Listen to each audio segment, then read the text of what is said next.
하나님은 계시는가? 내가 하나님 앞에 어떤 죄인인가? 그 죄가 어떻게 처리되었는가?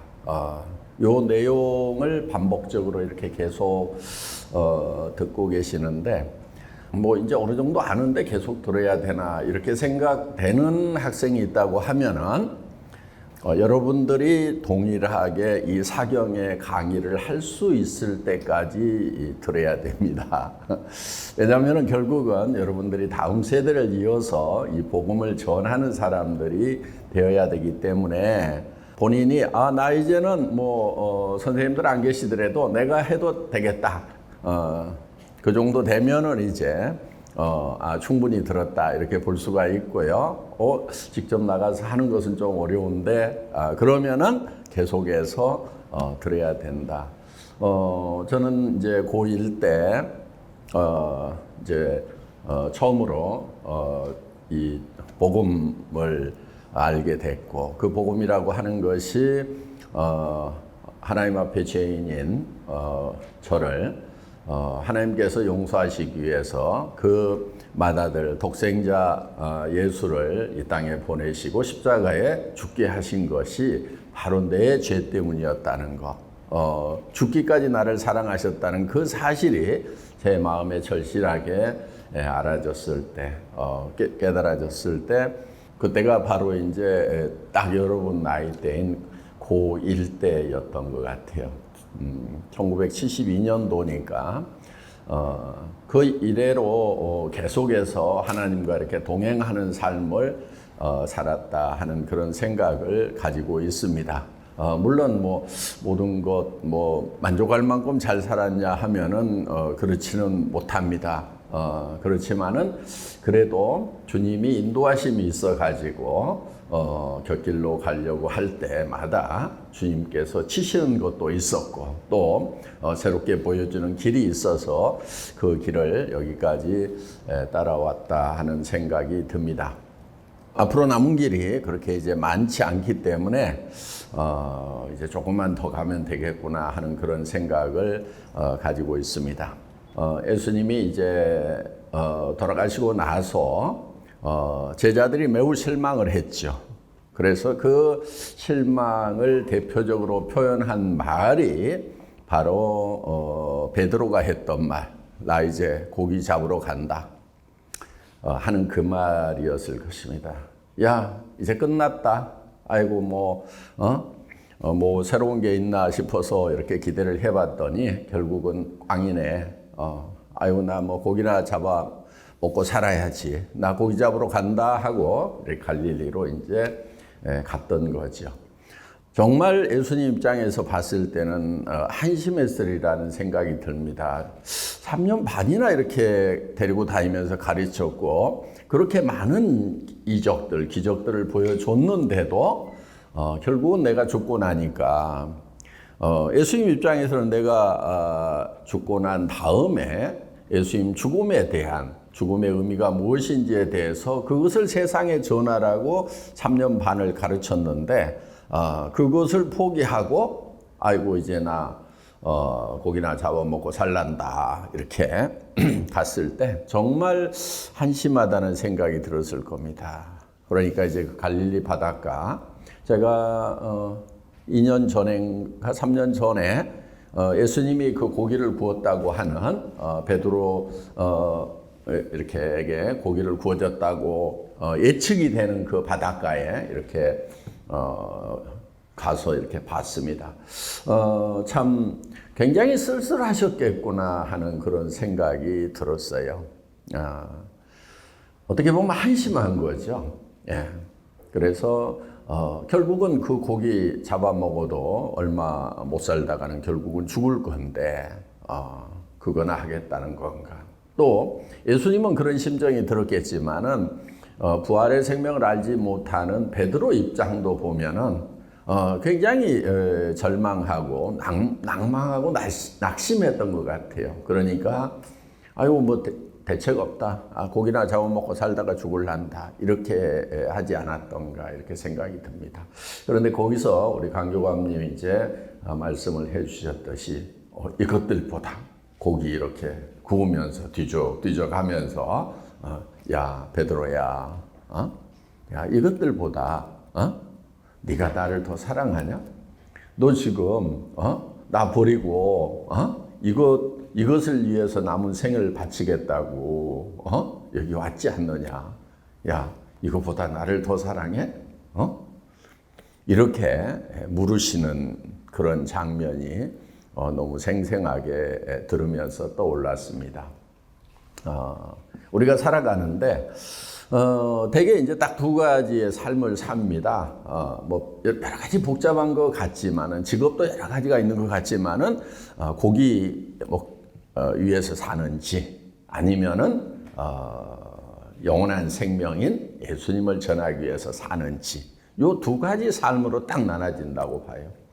예를 들면은 조명한 사람이 됐다, 굉장한 학자가 됐다, 또 권력을 가진 정치인이 됐다, 또 엄청나게 돈을 많이 번 사람이 됐다 하더라도 결국은 고기 잡아먹는 고기를 위해서 평생을 허비해버리는 꼴밖에는 안 된다 하는 것입니다. 그래서 이제 우리 여기 드림의 학교 학생들은 최소한 그 고기를 위해서 살지는 않는 사람들이 되기를 바라는 마음에서 거의 모든 학교들이 뭐를 가르치냐 하면은 고기 어떻게 많이 잡고 어떻게 고기를 잘 구워 먹을 것인지 이런 거 가르치고들이 있죠. 예. 그런데 그런 우리 학교만이라도 정말 영원한 생명이신 주님을 위해서 부활의 생명을 위해서 일하는 그러니까 고기를 위해서 일하는 것은 결국은 살기 위해서 일하지만은 그 끝은 뭐예요? 죽음이죠. 예, 죽음을 위해서 일하고 있는 거예요. 그런데 예수님을 따라가는 것은 죽는 것 같지만은 결국은 영원한 생명을 얻는 거죠. 그래서 성경에 우리가 다 아는 성경 구절, 무릇 죽고자 하는 자는 살 것이요 나를 위하여 자기 생명을 버린 자는 영원한 생명을 얻으리라 하는 말씀이 그냥 성경에서 보편적으로 누구에게나 이렇게 교회에서 선포되고 있는 그런 말씀인데 그 말씀의 무게는 저는 굉장하다고 생각을 합니다. 주님을 위하여 죽을 수 있으면은 영원한 생명을 얻을 수 있다는 것. 그런데 많은 사람들이 살기 위해서 고기 잡는 일을 하는데 결국은 그것이 죽음의 일이라는 겁니다. 제가 어떤 청년을 전도를 하다가 이런 질문을 받았어요. 하나님께서 왜 빛만 만드시지 어둠도 만드셨습니까? 또 죄를 짓지 못하도록 죄라는 것을 안 만들면 되는데 왜 죄라는 것을 만들었습니까? 그러니까 예를 들면 선악과 따먹으면 죄다. 그런데 선악과를 안 만드셨으면 될 건데 왜 선악과를 만드셨을까요? 이런 이제 질문을 받은 적이 있습니다. 우리가 잘 구별을 해야 될 부분인데요. 죄라고 하는 거, 어둠이라고 하는 거, 이런 것들이 하나님이 창조하신 것처럼, 만드신 것처럼, 그러니까 하나님의 속성인 것처럼, 하나님 안에서 그것이 나왔다고 하면은 하나님 안에도 죄가 있는 것이 아니냐. 하나님이 어둠을 만드셨기 때문에 하나님 안에도 어둠이 있으니까 어둠이 나온 것이 아니냐. 보통 이제 기독교를 공격하는 논리 중에 이제 그런 공격 논리가 있습니다. 사실은 어둠은 별도로 창조된 것이 아닙니다. 빛이 없는 상태가 그냥 어둠일 뿐인 거예요. 예. 그러니까 어둠은 별도로 만들지 않아도 빛이 없어지면 그것이 어둠이 된다 하는 것입니다. 차가움은 별도로 만들어 놓지 않더라도 따스함이 제거되고 나면 차가움은 찾아오도록 되어 있다 하는 거예요. 하나님이 하나님이 없는 상태가 바로 죄의 상태가 되는 것이다 하는 것입니다. 그러니까 하나님이 별도로 죄를 만드신 것이 아니다. 어둠을 별도로 만드신 것이 아니다. 그러면은 우리가 어둠 가운데서 우리 스스로 그 어두움을 제거하려고 아무리 노력을 해도 어둠은 제거되지가 않는다 하는 것입니다. 하나님이 죄를 만드시지 않았어요. 단지 하나님이 없는 상태가 죄다 하는 것입니다. 그러면 우리가 이 죄를 우리 스스로 계속 제거하려고 그래도 없어지지 않아요. 어둠 가운데서 어둠을 제거하려고 노력하는 거나 마찬가지다 하는 것입니다. 어둠을 제거하는 방법은 그냥 빛을 비추면은 어둠은 동시에 물러가도록 되어 있다 하는 것입니다. 그래서 이제 어떤 기독교 교리 중에 죄사함이 먼저냐 생명을 받는 것이 먼저냐 이런 거 막 이렇게 논란을 하는 경우가 있어요. 제가 고등학교 때 이제 어떤 사람과 이렇게 논쟁하는 가운데 그런 논쟁을 했던 것 같아요. 그 사람은 죄가 제거되고 나서 그 다음에 생명이 올 수가 있다. 이런 얘기를 했던 것 같아요. 그때 제가 했던 질문이 있었어요. 자, 방 안에 어둠이 차 있는데 전등을 켜면은 어둠이 밀려가는 것이 먼저냐, 빛이 들어오는 것이 먼저냐, 설명을 해봐라. 그랬더니 이제 설명을 못 하더라고요. 그것은 동시에 일어나는 것이다 하는 것입니다. 그러니까 죄가 없어지는 것과 예수님의 생명이 들어오는 것은 동시에 일어나는 것입니다. 그래서 별도로 죄를 제거하고, 그러니까 율법이라고 하는 것은 자기가 스스로 별도로 죄를 제거를 해가지고 하나님께 나아가려고 하는 거예요. 네. 그래서 그거는 이제 율법으로는 그 죄를 깨달음일 뿐이다 하는 것입니다. 어둠이 있다는 것, 죄가 있다는 것을 깨닫게 해주는 거지, 율법으로 말미암아 의롭다 함을 얻을 육체가 없나니 율법으로는 죄를 깨달음이라 하는 말씀이 있어요. 그래서 율법을 지켜가지고 내가 스스로, 율법은 누가 지켜요? 내가 지키는 거죠. 하나님 지키라고 율법을 만들어 놓은 것이 아니고 사람 지키라고 율법을 만들어 놓은 거예요. 그럼 내가 스스로 율법을 지키면은 죄가 없는 것은 맞아요. 그런데 절대로 지킬 수가 없다 하는 것입니다. 빛이 들어오지 않은 상태에서 어둠을 몰아내려고 하는 노력과 마찬가지다 하는 거예요. 그렇기 때문에 예수님의 생명의 빛, 사랑의 빛을 받아들임으로 말미암아서 내 안의 어둠, 죄가 사라진다 하는 겁니다. 그래서 우리가 이제 하나님께 나아가야 되고 생명 빛 대신 말씀을 붙들어야 되는 이유가 거기에 있습니다. 그래서 우리가 살아가는 삶이 이 하찮은 물고기 먹고 사는 물고기를 위한 삶이 아니어야 된다 하는 겁니다. 이거는 사실 따지고 보면 너무 확실한 것임에도 불구하고 세상에는 물고기 판이어 가지고 전부 다 물고기를 누가 더 많이 잡느냐, 이거를 누가 더 잘 구워서 맛있게 먹느냐 하는 그런 걸로 세상이 가득 차 있다 보니까 물고기를 버리고 생명을 찾아가는 것은 그것이 도리어 생소한 일이 되어버린 이런 상황이 어떻게 보면 안타까운 거죠. 그렇지만 우리 이제 드림의 학교 안에 있는 학생들은 이제 생명을 향해서 나아가기 위해서 우리 주님께서 불러 모아 주신 겁니다. 그래서 교회가 되는 거예요. 교회는 공동체죠. 공동체인데 코이노이아인데 에클레시아라고도 얘기합니다. 그러니까 구별하여 낸 무리다 하는 뜻이 바로 교회라는 뜻입니다. 그래서 우리는 세상으로부터 구별하여 낸 무리다. 그러니까 세상 밖에는 뭐를 위해서 살고 있냐? 물고기를 위해서 자기 생명을 위해서 물고기를 먹어야만 된다고 생각을 하는데 그 생명은 결국은 죽는 생명입니다. 그러니까 생명은 두 가지 생명이 있어요. 하나는 생물학적인 생명, 보통 이제 비오스라고 얘기합니다. 비오스라는 말에서 바이오라는 말이 나왔습니다. 바이올로지 하는 게 이제 생물학이죠. 예. 그래서 이 비오스라고 하는 생명은 우리가 부모님으로 받는 생물학적인 생명이 바로 비오스라는 생명입니다. 그런데 창조주 하나님께서는 하나님의 생명을 별도로 구별해서 조에라는 말을 씁니다. 조에. 그 조에라는 생명은 영원한 생명이고 하나님의 생명이고 그 하나님의 생명을 우리에게 나누어 주시겠다 하는 겁니다. 그러니까 우리는 이 비오스의 생명을 살아가는 동안에 반드시 해야 될 게 뭐냐면은 조에라는 생명을 얻는 거예요. 두 번째 생명을 얻는 거.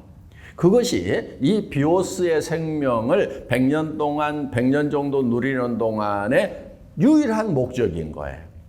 그러니까 이 비오스만 가지고 삶의 목적, 너 왜 사냐고 물으면은 답을 할 사람이 아무도 없어요. 그거를 평생 연구한 사람들, 대를 이어서 연구한 사람들이 소위 철학자라고 하는 사람들입니다. 그런데 그 철학자들은 답을 내놓는 것이 아니고 질문만 계속 내놓는 사람들이 바로 철학자다 하는 거예요. 결국은 답을 못 얻는 거예요. 너무나 이상한 거 아니에요? 제법 현명하다고 하는 사람들이 살아가는 그 무리들 가운데 왜 사냐고 물으면은 정확한 답이 안 나온다 하는 것입니다. 나름대로 뭐 얘기를 할 수는 있겠지만은 나름대로 단정 지어서 정해놓고 나름대로 살아가긴 하지만은 많은 사람들이 공감이 가는 그런 그렇구나 바로 그거였구나 이제 의문이 사라졌어 하는 그런 답을 주는 사람은 아무도 없다 하는 것입니다. 혹시 여러분들 여기 있어요? 나는 무슨 책을 보다 보니까 누구 얘기를 듣다 보니까 왜 사는지에 대해서 알게 됐다. 예. 없습니다. 철학하는 사람들 속에서는 그것이 절대로 나오지 않는다 하는 거예요. 왜냐하면은 바로 비오스 자체, 비오스의 생명 자체는 그 비오스 안에 목적이 있는 것이 아니다 하는 겁니다. 이 비오스의 생명을 가지고 있는 동안에 조에의 생명, 영원한 생명, 하나님의 생명을 얻는 것이 목적인 거예요. 그리고 영원한 생명을 얻고 나면은 이제 목적, 방향이 뚜렷해지는 거죠. 사랑이시고 영원하신, 그러면서 영광스러운 그분이 자기의 사랑의 대상으로 우리를 창조하셨고 그 하늘나라의 영원한 생명을 우리에게 누리도록 나누어 주시는 것이 바로 하나님의 창조의 가장 큰 목적이다. 우리가 존재하는 목적이다. 하나님의 사랑의 대상이다. 그런데 그분이 저는 정말 하나님이 하나님인 것이 정말 다행이라는 생각이 들어요. 만약에 나를 창조하신 하나님이 조금 모자라면은 참 어떻게 할 수가 없잖아요. 나를 창조했는데 내가 그렇다고 버릴 수도 없고. 근데 이 양반이 조금 모자라. 조금 답답할 건데 정말 완전하신 분인 거예요. 예, 퍼펙트하신 분인 거예요. 그래서 감동할 수밖에 없는, 감탄할 수밖에 없는, 그래서 온전히 지혜로우시고 그 다음에 약간 불량기가 있으면은 큰일 나는 건데 온전히 선하신 것이 너무나 다행인 거예요. 그리고 그런 하나님이 뭔가 결핍이 좀 되고 조금 모자라다고 그러면은 이 내가 채워야 되나 하고 답답할 건데 홀로 온전하신 그 하나님, 그리고 영광 가운데 있는 그 감탄할 수밖에 없는 그런 하나님이라는 거. 그래서 요즘 가을 하늘 보면은 너무 아름답죠. 예. 먼지도 없고 가을이 굉장히 빨리 맑은 가을 하늘이 빨리 온 것 같아요. 보면서 이 하늘이라고 하는 이 넓은 캠퍼스를 날이면 날마다 새로운 그림으로 쫙 채워주시는구나. 어떤 그림을 감상을 하더라도 이만한 그림이 없겠다. 제가 이제 그림 이렇게 사다 보면은 몇 천만 원짜리도 있어요, 그림이. 그런데 그런 그림 이렇게 보다가 하늘이라는 그림 그것도 공짜로 돈 한 푼 안 냈는데, 그리고 작품 사이즈에 따라서 가격이 막 굉장히 올라가거든요. 100호, 뭐 500호 막 이러면은 막 엄청 대작이라고 해서 몇천만. 하늘은 그냥 끝도 없이 넓은 큰 하늘에다가 수천억 그런 캠퍼스에다가 이렇게 아름다운 그림을, 그것도 끊임없이 변화되는, 그리고 정말 그 빛이 너무나 기분 좋은 그런 작품을 우리에게 주시는 분이라는 거, 정말 완벽하다는 거. 그리고 저는 굉장히 신기한 게, 여러분 요즘 날씨가 어때요? 춥지도 덥지도 않잖아요. 딱 맞잖아요. 지금 지구 온난화 뭐 0.7도가 온도가 올라가서 막 난리다. 뭐 앞으로 1도만 더 올라가면 이제 뭐가 난리가 날 거다. 그런데 여러분, 이 우주 가운데서요, 온도를요 1도, 2도 그런 정확하게 컨트롤할 수 있다는 것은요, 이거는 정말 기적이라고 볼 수가 있는 거예요. 그래서 이 태양과의 거리, 그 다음에 태양에서 계속 그 수소폭탄이 터지고 있는 그런 이제 핵융합이 일어나고 있는 그런 가운데서 엄청난 변화가 있을 수가 있는데, 그러니까 뭐 100도, 200도는요 순식간에 오르락내리락 할 수도 있는 것이 지구 환경인데, 그런데 그거를 정말 정확하게 컨트롤하고 계신다는 거. 그 다음에 이 지구가 시속 약 30만 킬로 정도? 50만 킬로인가? 그렇게 달리고 있어요. 엄청난 속도로 달리고 있는데 어때요? 여러분 막 진동을 느껴요? 전혀 그런 거 없이 지금 컨트롤이 되고 있잖아요. 예.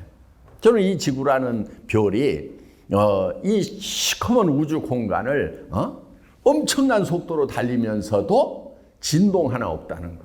제가 제법 좋은 차를 타고 있잖아요. 예. 엄청 좋은 차를 타고 있는데도 그 차 타고 다니다 보면 어때요? 덜커덕거리고 뭐 가속 방지턱 넘어갈 때 막 브레이크 잡아야 되고.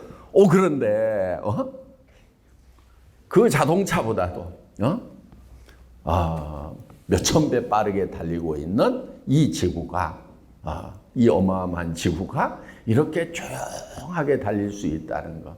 이것만 하더라도 우리는 기적 가운데 살아가고 있고, 창조주 하나님이 그 능력의 말씀으로, 그러니까 말씀이 뭐냐면은 원리, 진리 이런 거예요. 능력의 말씀으로 만물을 붙드심이라 하는 말씀이 있는 거예요. 그러니까 이 지구가 우주 공간으로 확 궤도를 벗어나서 날아가지 않고 자기 길을 쫙 가는 것은 바로 만물을 붙들고 계시는 하나님의 능력. 저는 그런 하나님이 저의 아버지가 되신다는 것, 그리고 저를 위해서 죽어주셨다는 것, 이런 것이 정말 너무 놀랍고 감동스러운 거예요. 자, 여러분들은 이제 이 사경회를 통해서 그 놀라운 하나님을 만나시게 되고 조금씩 알아가게 된 거다 하는 것입니다. 그럼 이제 우리가 무엇을 위해서 살 것인가? 잠깐 후에 죽을 이 비오스라는 생명만을 위해서 살 것인가? 아니면은 그 비오스의 생명을 포기하고, 그러니까 그리스도와 함께 십자가에 못 박혔나니 이제는 내가 산 것이 아니요 내 안에 그리스도께서 사신 것이라고 하는, 십자가에 못 박혀서 죽은 생명은 비오스의 생명이고, 예수님과 함께 부활해서 살아가는 생명은 조회라고 하는 하나님의 생명이다 하는 겁니다. 우리는 이 조회를 가지고 있는 거예요. 그럼 이제 어떻게 살아야 되겠어요? 이제는 이 세상에 속한 사람으로 살아가는 것이 아니고 우리는 하늘나라의 백성으로 살아가는 거다 하는 겁니다. 그래서 하나님의 나라는 여기 있다 저기 있다 할 것이 아니요 너희 안에 있느니라. among you, 우리 안에 있다 하는 거예요. 그렇기 때문에 이제 그 하나님과 함께 살아가는 겁니다. 그러니까 공동체가 중요한 거예요. 공동체 안에 하나님이 계시는 거예요. 그것이 에클레시아고 그것이 이제 코이노니아가 된다 하는 겁니다. 여러분들이 모여 있어야 되는 이유가 그거예요. 그래서 이 드림의 학교는 바로 하나님의 공동체다. 그래서 지금부터 이제 혼자 일을 하는 것이 아니고 반드시 하나님의 일은 공동체가 같이 하도록 되어 있다 하는 거예요. 그것은 뭘로 비유를 하고 있냐면은 우리 몸으로 비유를 하고 있는 거예요. 예수님이 머리고 교회가 몸이다, 지체다 이렇게 얘기를 합니다. 그런데 이 몸은 어떻게 되어 있냐면은 각 기관으로 되어 있다 하는 거예요. 눈도 있고 코도 있고 귀도 있고 입도 있고 손발도 있듯이 각각 다른 기능을 가진 이 요소들이 결합을 해서 공동체를 이루도록 돼 있다 하는 겁니다. 그러니까 공동체가 아니면 하나님의 일을 할 수가 없어요. 어떤 누구도 예를 들어서 우리 몸에서 제일 중요한 거 눈이라고 칩시다. 눈 혼자 떨어져서 아무 일도 못하는 거예요. 귀 혼자 떨어져서 아무것도 못하는 거예요. 그래서 반드시 공동체를 이루어야만 하나님의 일을 할 수가 있다. 그러니까 지금 여러분 옆에 있는 사람들은 하나님이 하나의 몸을 이루도록 그래서 한 피 받아 한 몸 이룬 누구의 피를 받았어요? 예수님이 십자가에서 흘리신 그 피를 받아서 우리가 교회라는 새 생명으로 태어난 한 몸이다 하는 것입니다. 그래서 여러분들이 지금부터 삶을 계획을 할 때는요, 내 혼자 어떻게 잘해보겠다 이런 계획 세우고 있으면요, 제가 확실하게 대답을 해드릴게요. 예, 고달플 겁니다. 쫄딱 망할 겁니다. 예, 하나님은 성경에 포도나무 가지가 그 줄기를 떠나서는 열매를 맺을 수 없나니 이렇게 되어 있어요. 그래서 생명력을 잃어버리고 밖에 버리워서 밟힐 뿐이다 하는 것입니다. 그런데 생명 안에 붙어 있으면은 그러니까 예수님이 머리고 그 몸인 교회 안에 공동체 안에 붙어 있으면은 많은 열매를 맺나니 이렇게 돼 있어요. 그렇기 때문에 이 공동체가 너무너무 중요하다 하는 것입니다. 자, 그런 공동체가 예를 들면은 저 같은 경우도 우리 선교사님들이 공동체를 이루어가지고 여기에 복음을 전했죠. 혼자 와가지고 한 게 아니에요. 예, 선교사님들이 연합해서 한국을 복음화시키자. 뭐 교단이 막 달라도 상관없다. 우리 같이 하자. 이렇게 해가지고 이제 한국에 복음을 전했어요. 그러면서 이제 병원을 짓고 학교를 짓고 또 교회가 지어지면서 이 교회 공동체가 만들어졌습니다. 그럼 이 교회들이 서로 연합을 해서 한 생명으로 연합해서 다음 세대까지 생명이 이어져 나가야 된다 하는 것입니다.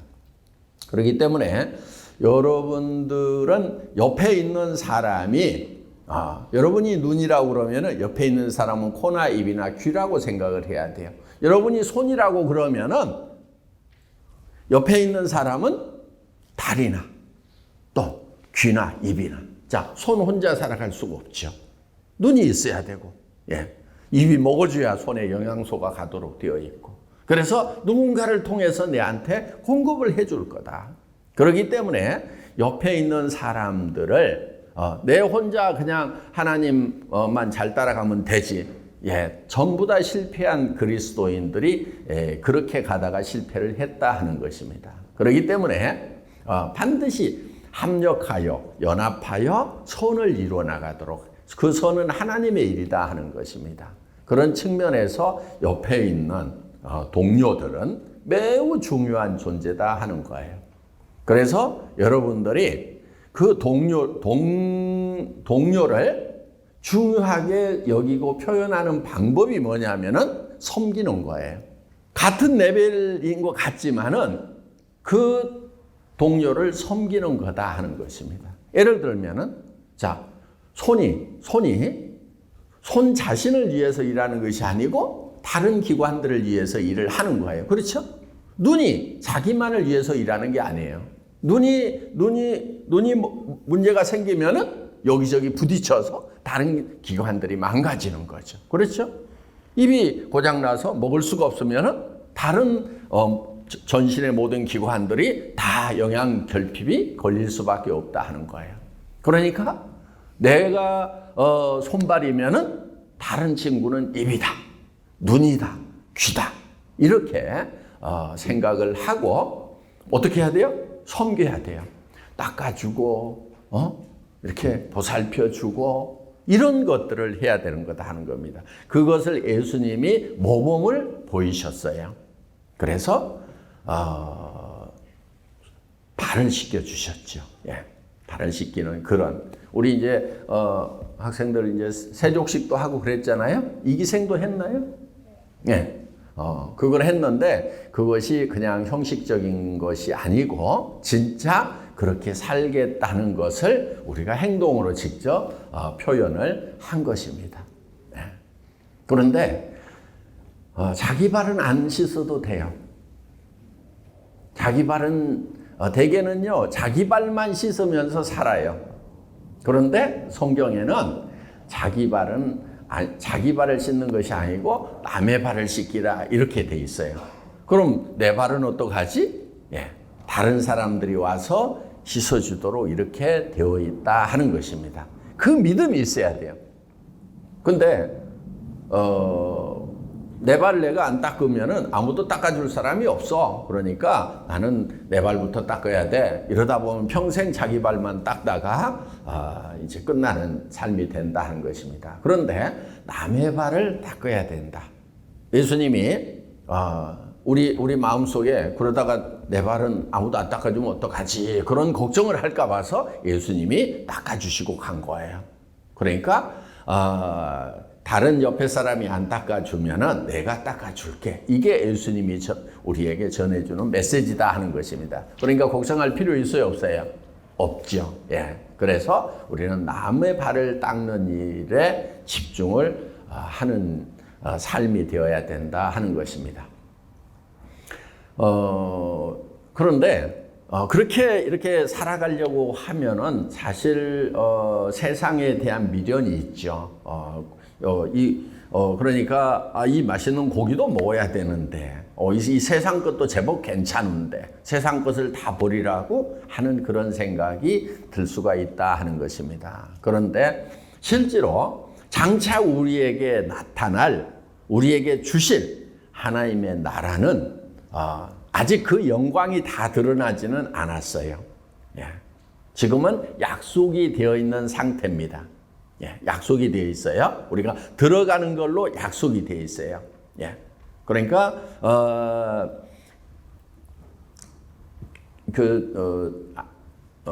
예수님을 믿는 자, 십자가의 피를 믿는 자에게는 하나님의 자녀가 되는 권세를 주신 거예요.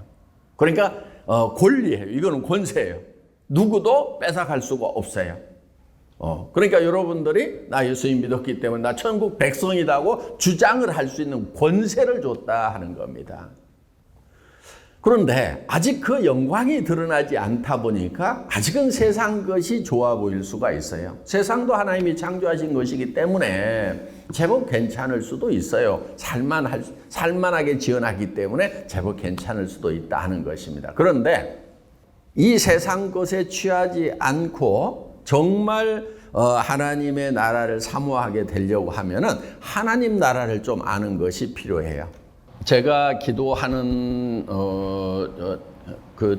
제목이 몇 가지가 있어요. 계속해서 평생 반복해서 하고 있는 기도 제목 중에 그 중에 하나가 뭐냐면은 하나님 나라 좀 더 많이 보여주세요. 앞으로 나타날 하나님 나라가 얼마나 영광스러운지 그걸 좀 더 보여주세요. 예수님 이제 재림하시는 예수님의 모습 조금 더 보여주세요. 제가 좀 더 느끼게 해주세요. 그런 기도를 드리고 있습니다.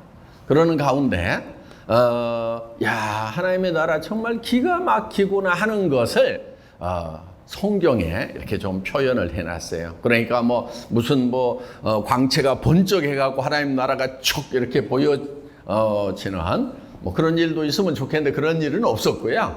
예. 그런데 그것을 사도들에게 보여주시고 그것을 사도들이 이렇게 기록을 해놨어요. 그러니까 우리가 그 사도들의 기록을 보면은 와 하나님의 나라가 정말 기가 막히구나 하는 것을 조금은 느껴볼 수 있다 하는 것입니다.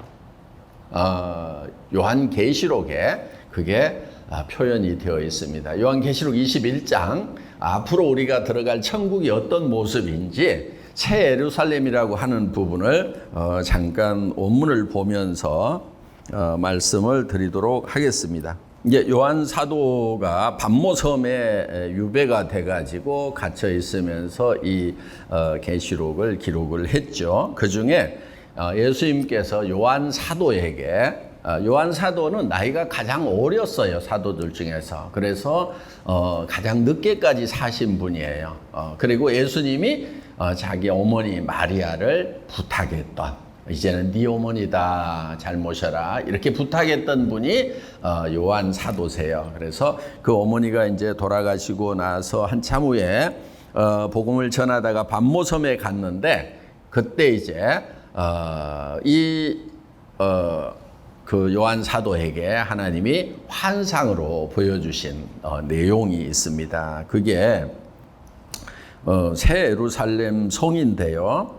21장 10절 보면 성령으로 나를 데리고 크고 높은 산으로 올라가 하나님께로부터 하늘에서 내려오는 거룩한 성 예루살렘을 보이니 하나님의 영광이 있어 그 성의 빛이 지극히 귀한 보석 같고 벽옥은 파란 푸를 벽자예요. 벽옥과 수정같이 맑더라. 크고 높은 성곽이 있고 12문이 있는데 문에 12천사가 있고 그 문들 위에 이름이 쓰였으니 이스라엘 자손의 12지파의 이름들이라. 동쪽에 세 문, 북쪽에 세 문, 남쪽에 세 문, 서쪽에 세 문이 있더라. 그러니까 이렇게 네모진 성이에요. 동서남북으로 각각 세 문씩이 있으니까 12문이 있는 거죠. 뺑 돌아서. 예. 그 성의 성곽은 12기초석이 있고 그 위에는 어린 양의 12사도의 12이름이 있더라.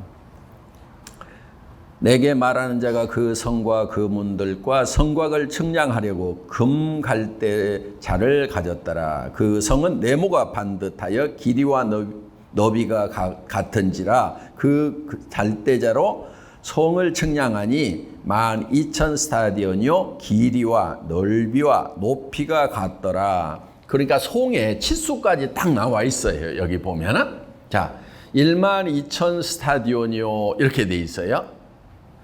가로, 세로, 높이가. 그러면은 12,000 스타디온이면은 1스타디온이 얼마지? 몇 킬로지? 1스타디온은요. 올림픽 스테디움 한 바퀴를 돈 것이 1스타디온이에요.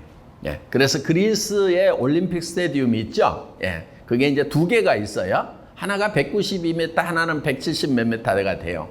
그러니까 어떻게 계산을 해야 되나? 그냥 중간쯤 잡아가지고 보통 이제 한 180m 정도, 175m 정도 학자들이 이렇게 봅니다. 1스타디온의 길이를. 그럼 12,000 스타디온이면은 2,200km 정도가 돼요. 부산에서 서울까지가 430km 정도. 그러면 한 5배 정도가 되겠죠. 그러니까 대충 어느 정도 된다고 생각을 하면 되냐면은 중국 땅 넓이 정도 된다고 생각을 하면은 될 거예요. 중국 땅보다 조금 넓을 수 있어요. 예. 중국 땅 정도 되는데 가로 세로 넓이가 그런 송이 내려와요. 그런데 그것이 송이 벽옥으로 만들어져 있고 수정으로 만들어져 있더라 이런 거예요. 근데 수정도 보통 우리가 이렇게 수정 이렇게 보면은 자수정 뭐 이런 수정들이 있는데 보면은 안에가 좀 이렇게 이물질이 있어가지고 투명하지가 않아요. 그런데 그 수정이 투명하더라. 얼마나 예쁘겠느냐 하는 거예요. 그런데 그 길이가 2,200km, 가로가 2,200km, 높이가 2,200km. 그런데 그 성의 성벽에 이렇게 커다란 성문이 3개씩이 있는 거예요. 동서남북으로. 자, 길이는 그런 대로 이해가 하는데 높이가 문제인 거예요. 높이가. 보통 비행기가 몇 킬로 높이로 날아다니냐면요. 10km 높이로 날아다녀요. 10km 높이. 그런데 그 성의 높이가 몇 킬로라고요? 2,200km. 그러면 비행기 높이보다도 220배 높은 그렇게 커다란 성이에요. 그래서 물론 이것이 상징적이다고도 그냥 숫자를 숫자대로만 볼 것이 아니고 상징적이다 이렇게 상징적으로 봐야 된다 해석하는 그런 학자들도 있지만은 숫자를 이렇게 정확하게 기록을 해놓은 것은 우리가 일단 어떤 건지 상상을 해보라고 이렇게 기록을 해놓은 것 같아요. 그런데 이 성을 본 사람이 사도 요한뿐만이 아니고요, 바울 사도도 봤어요. 그래서 물론 이제 베드로 같은 분도 봤죠. 바울 사도도 갔는데 세 번째 하늘에 끌려갔다고 그랬어요. 자, 보통 이제 학자들이 첫 번째 하늘은 이 파란 하늘, 이게 첫 번째 하늘일 거다. 두 번째 하늘은 우주 공간을 두 번째 하늘이라고 할 거다. 세 번째 하늘은 이 공간을 초월하는 그런 하늘나라를 세 번째 하늘이라고 할 거다. 이렇게. 그런데 이 바울 사도가요, 저는 좀 얄미운 게 있어요. 나중에 이제 천국 가서 만나면은, 형님 너무했어. 아니, 좀 뭘 봤으면은, 이렇더라 저렇더라 하면서 좀 기록을 해놔야지. 아니, 우리 요한이 형님은, 그래도 막, 어떻게든 이걸 표현을 해보려고 막 벽옥 같고 자수정 같고 막, 그 길은 막 맑은, 정금 같더라 하면서 열심히 표현을 해놨는데, 아니, 왜 바울 형님은 보고, 가히 사람의 말로 형언할 수 없는 것을 내가 보았노라. 입 싹 닦은 거예요. 그래서 저는 이제 천국 가면은 바울 형님 만나면은 좀 따져보려고 그래요. 좀 그래도 좀 최소한 좀 요한 형님처럼 이렇게 표현하려는 노력은 좀 하셔야 될 거 아니에요. 뭘 혼자 보고 말어. 막 하나님이 혼자만 보고 말으라고 보여줬겠어. 그러면서 좀 한번 따져보려고 좀 생각을 하고 있습니다. 어떻든 저는 이 요한 사도가 너무너무 고마운 거예요.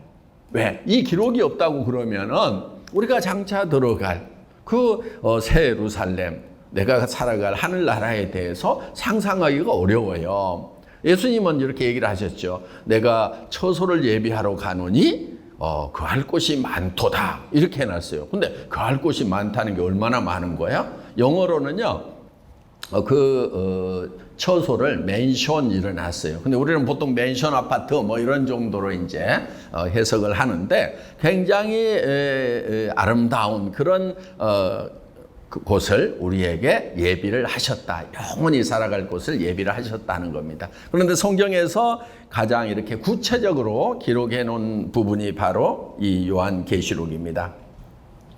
여기 이제 조금 더 보면은요, 그 성곽을 측량함에 144규빗이니 사람의 측량 곧 천사의 측량이라. 그 성곽은 벽옥으로 쌓였고 파란 옥으로 쌓여 있는 거예요. 그 성은 정금인데 맑은 유리 같더라.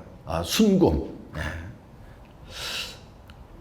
그 성곽의 기초석은 각색 보석으로 꾸몄는데 첫 번째 기초석은 벽옥이요, 두 번째는 남보석이요, 세 번째는 옥수요, 네 번째는 녹보석이요. 녹보석이 보통 에메랄드가 녹보석입니다. 다섯 번째는 홍마노요, 여섯 번째는 홍보석이요. 홍보석은 보통 이제 루비, 빨간 루비를 홍보석이라고 번역을 합니다. 일곱째는 황옥이요, 여덟째는 녹옥이요, 아홉째는 다망옥이요, 열째는 비촉이요, 열한째는 청옥이요, 열두째는 자수정이라.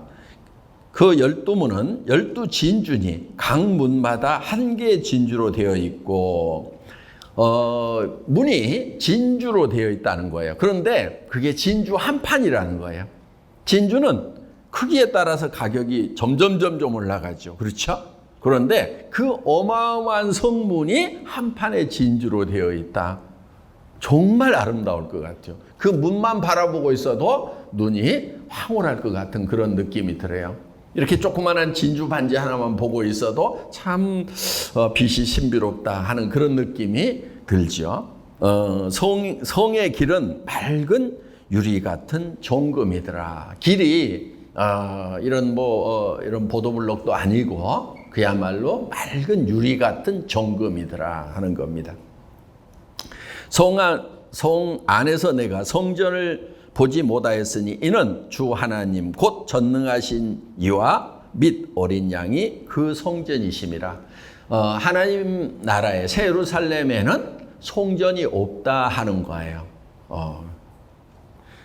그 성은 해나 달의 비침이 쓸데없으니 이는 하나님의 영광이 비치고 어린 양이 그 등불이 되심이라. 지금 우리는 해가 있어가지고 굉장히 밝은 빛 아래서 이렇게 살고 있죠. 그런데 해와 달의 비침이 필요 없다 하는 거예요. 왜? 하나님의 영광의 빛이 거기에 가득한 거예요.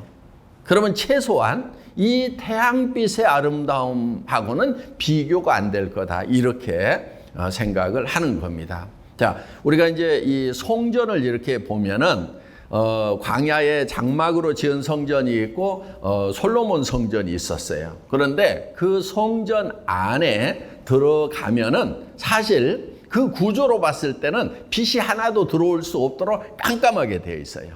그래서 지붕도 뭐 해달의 가죽으로 덮고 뭐 염소 가죽으로 덮고 벽도 다 해서 판자로 이렇게 이제 금박을 입힌 판자로 치게 돼 있고, 그 다음에 휘장은 거의 막 한 10cm 정도 되는 엄청나게 두꺼운 그런 이제 양털로 짠 그런 거예요. 그러면은 빛이 전혀 투과가 될 수가 없어요. 그러면은 제사장이 그 휘장을 제끼고 들어가 가지고 소의 피를 가지고 그 제단 뿔에다가 이렇게 발라야 되는데, 사실은 그 캄캄한데 어떻게 발랐을까? 그게 이제 성경을 연구하는 학자들의 뭐 이렇게 그 등대가 있긴 있어요. 등대가 있는데 등대는 지성소 안에 있는 것이 아니고 성소 안에 있어요. 그래서 들어가면 이제 왼쪽에 등대가 있고 오른쪽에는 떡상이 있고 바로 휘장 앞에 가서 향단이 있어요. 향을 이렇게 피우는 거예요. 이건 기도를 얘기를 하죠. 예. 그런데 지성소 안에는 어떤 빛도 들어갈 수가 없도록 차단이 되어 있는데 그 안에는 어떤 등이 있다든가 이런 것이 없어요. 그걸 또 등을 들고 갔다는 그런 얘기도 없어요.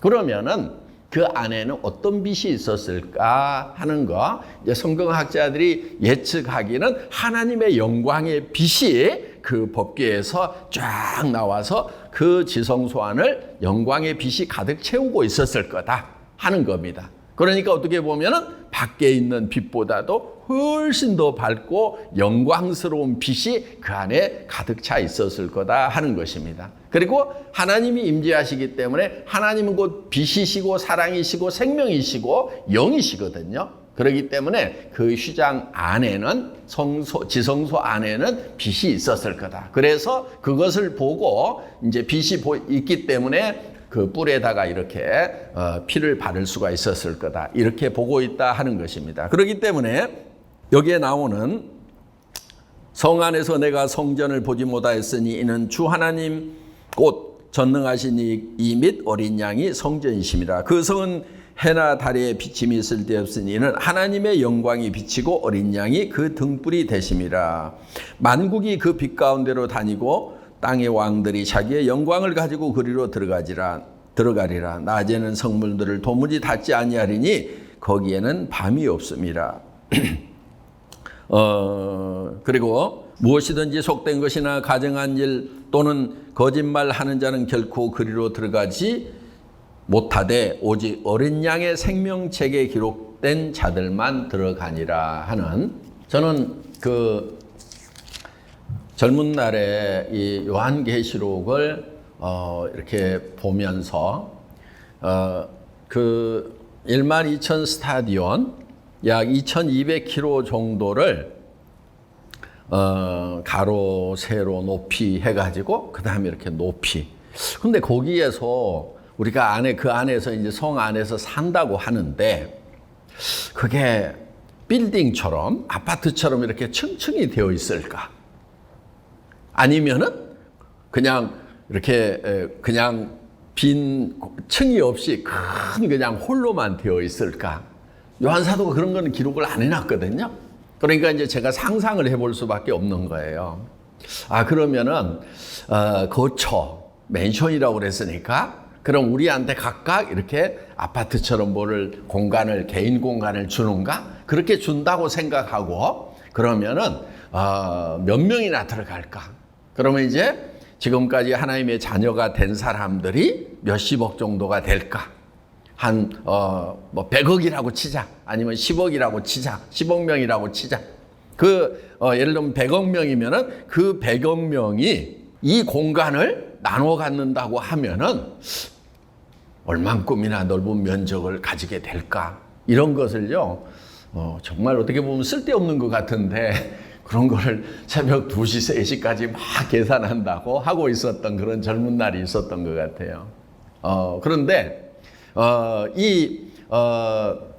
높이가, 이렇게 엄청나게 높잖아요? 그것을 예를 들면 한 층 청고를, 아파트가 보통 한 3.5m 정도 돼요. 그러면은 청고가 좀 높으면 좋잖아요? 예. 그래서 한 10m씩이라고 치자. 그러면 이게 몇 층이지? 이렇게. 여러분 한번 계산해 보세요. 10m씩이라고 그러면 몇 층 건물이 되는 건지. 요게 아마 10m 될똥말똥 할 거예요. 이렇게 높은, 청고가 높은 집이에요. 그런데 그게 몇 층이나 되는 건지. 예. 그런 거 이제 계산을 해보고, 그러면은 이제 가로, 세로 해가지고, 이야, 그때 제가 아마, 아파트가 없었던 것 같아요. 그래서, 이렇게, 아파트 살 생각이 좀 머릿속에 많이 있어서 그랬는지, 그때 이렇게 내가 천국 가면 살 평수가 얼만큼 되는지, 이런 거 이제, 계산을 해보고 있었던 그런 시절이 있었는데, 계산을 해보니까요, 어마어마하게 넓은 면적에 어마어마하게 많은 사람들이 사는 거예요. 그러면서 한편은 아마 그것이 층도 없이 다 트여 있을 수도 있다, 이렇게 생각해 본 거예요. 그러면서 우리의 몸이 변화돼 가지고 시간과 공간을 초월할 수 있는 몸이 되는 거예요. 그러니까 무슨 엘리베이터 타고 올라가는 것이 아니고 그냥 슥 올라갔다 슥 내려오고, 예수님이 그러시잖아요. 이렇게 다락방 문을 다 꽁꽁 잠궈놨는데 거기에 예수님이 중간에 톡 나타나시죠. 그렇죠? 변화된 예수님의 몸은 이런 이제 물질을 통과할 수 있는 그런 신령한 몸이다 하는 겁니다. 그런데 그 신령한 몸을 우리가 받게 된다 하는 거예요. 자, 우리가 비오스하고 조에라는 이 생명을, 두 가지 생명을 받는데 몸도 두 개를 받아요. 지금 몸 비오스로 되어 있는 몸을 가지고 있죠. 생물학적인 몸을 가지고 있죠. 그런데 우리가 두 번째 몸도 받아요. 그래서 그 두 번째 몸은 하늘에 속한 신령한 몸이다. 그래서 너희가 육의 몸이 있은즉 신령한 몸도 있느니라. 야, 왜 못 믿어? 그런 신령한 몸이 있다는 걸 왜 못 믿어? 네 몸도 지금 신비로운 거야. 지금 가지고 있는 네 몸도. 근데 네가 만들었어? 네가 만든 거 아니잖아. 그런데 받았잖아. 이거 받듯이 나중에 하늘에 속한 신령한 몸도 받는다고. 이렇게 성경이 설명을 하고 있다 하는 것입니다. 저는 이제 그 신령한 생명을 받는데, 그 몸이 어떤 몸이냐면 예수님의 몸과 같은 몸이에요. 그래서 그날에는, 그러니까 예수님이 재림하시는 그날에는 우리가 그와 같을 줄을 안다, 이런 성경 말씀이 있어요. 그러면서 우리가, 그러니까 예수님이 어떤 몸으로 변했는지를 보면은 앞으로 우리가 어떤 몸을 갖게 될 건지를 좀 알 수가 있어요. 그것도 요한계시록 1장에 보면은 그런 내용들이 좀 나와요. 잠깐만 그걸 보겠습니다. 요한계시록 1장이에요. 1장에 12절 보면은 몸을 돌이켜 나에게 말한 음성을 알아보려고 돌이킬 때 7 금촛대를 보았는데 촛대 사이에 인자 같은 이가 발에 끌리는 옷을 입고 가슴에 금띠를 띠고 그 머리와 털의 희기가 흰 양털 같고 눈 같으며 그 눈은 불꽃 같고. 그러니까 옷을 입는데 옷의 희기가 흰 양털 같더라, 눈 같더라, 이렇게 돼 있어요. 또 다른 성경을 보면은 우리가 빛으로 옷을 입어요. 그러니까 신령한 몸인데 이런 천으로 된 옷을 입나? 알몸으로 다니나? 이렇게 생각을 할 수가 있는데 성경에는 빛으로 옷을 입게 돼 있어요. 그러니까 우리가 태양을 보면은 어때요? 태양이 빛이 나기 때문에 태양을 바라볼 수가 없을 만큼 빛이 나죠. 예. 그와 마찬가지로 그러니까 태양은 빛만 보이는 거예요. 그 태양의 실체를 보기가 어렵죠. 빛 때문에. 그와 마찬가지로 우리가 신령한 몸을 갖게 되면은 우리가 빛으로 몸을 입어요. 그런데 그 빛난 모습이 어느 정도냐면은 여기 보면은 그 발은 풀무불에 단련한 빛난 주석 같고 이런 말씀이 있어요. 자, 이렇게 이제 흰 옷을 입었는데 이 발이 보이는 거예요. 발이 보이는데 이 발이 풀무불에 단련한 빛난 주석 같더라는 말씀이 있어요. 여러분, 쇠를 끓이면 어때요? 밝은 빛이 나죠. 굉장히 어떤 보석보다도 아마 그 펄펄 끓고 있는 쇠물이 사실은 아름다운 빛이 나오는 거예요. 뜨겁지만 않으면은 그거 들고 다니면 엄청 멋있을 거 아니에요. 그렇죠? 예. 와, 딱 이렇게 동그랗게 볼 하나 만들어가지고, 이야, 막, 와, 빛나고 막 이렇게. 그런데, 그보다도 더 아름다운 빛이 나는 게 뭐냐면요. 주석이라고 있어요. 이렇게 납처럼 생겼는데 굉장히 가벼운 거예요. 이렇게, 띵크라고 하는 건데, 그것을 이렇게 끓이면은요, 하얀 빛이 나와요. 굉장히 아름다워요. 그러니까 이 발의 모습이 불에 달군 빛난 주석 같더라. 그러니까 쇳물 끓인 것보다도 더 아름다운 빛이 난다.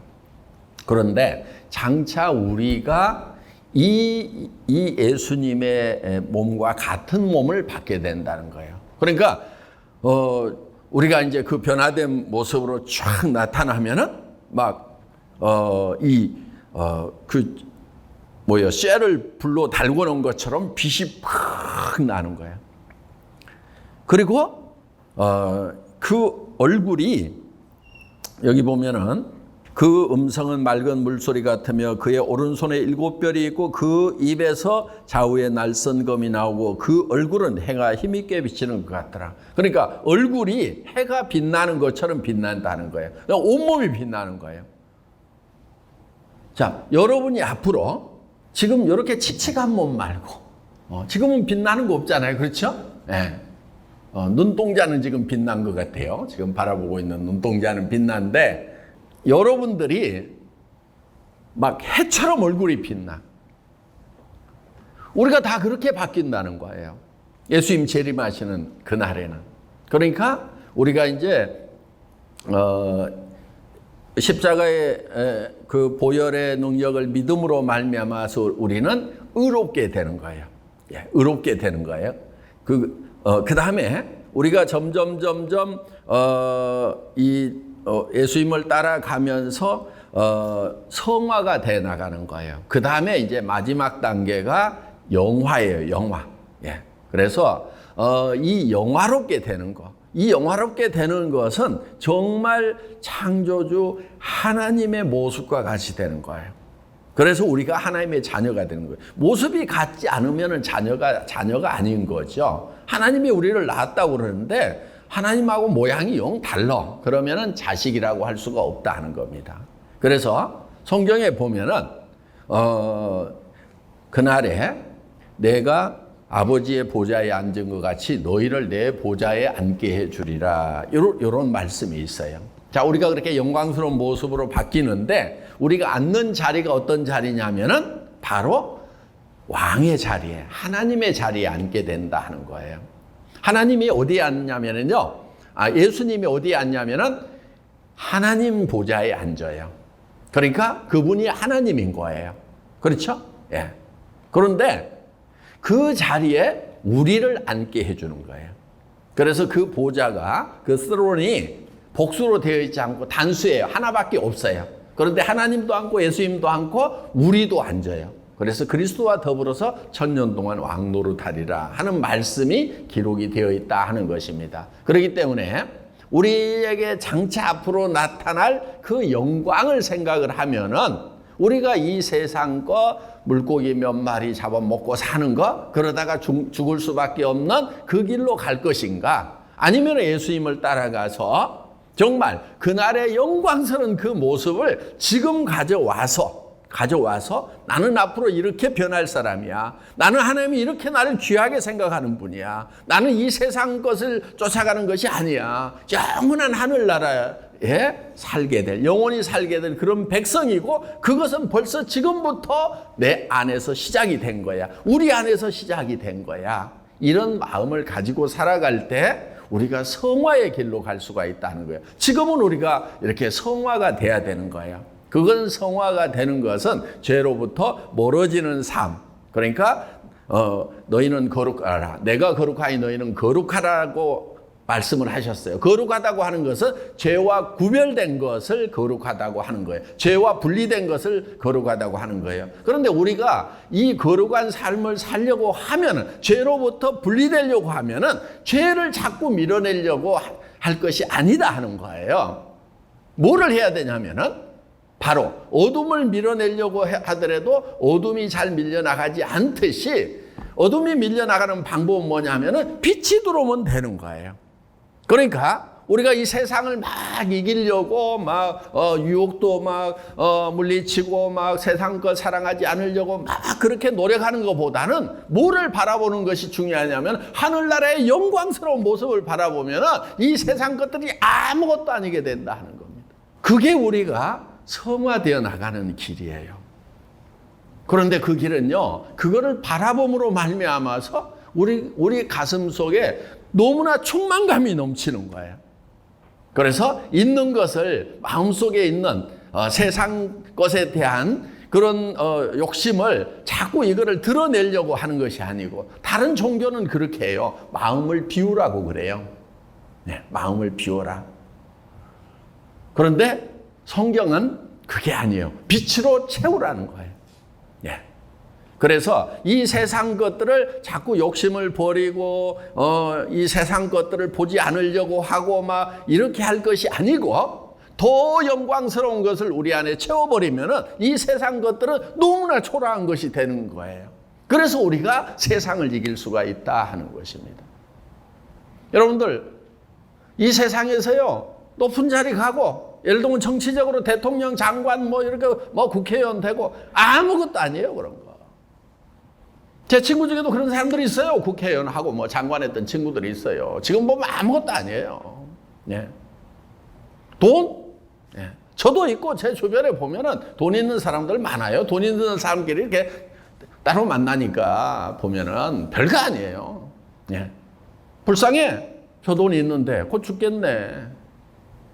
그러니까 저는 그 사람이 불쌍하니까 복음 전하고 싶은 거예요. 그래서 이 세상 것이 아무것도 아니라는 것을 가장 확실하게 알고 이길 수 있는 것은 장차 우리에게 주실, 하나님이 우리에게 예비하시고 주실 것이 얼마나 영광스러운 것인지, 그것을 바라볼 때 우리가 성화가 될 수 있다 하는 것입니다. 예. 오늘 말씀 여기까지 마치도록 하겠습니다. 고생했습니다. 예.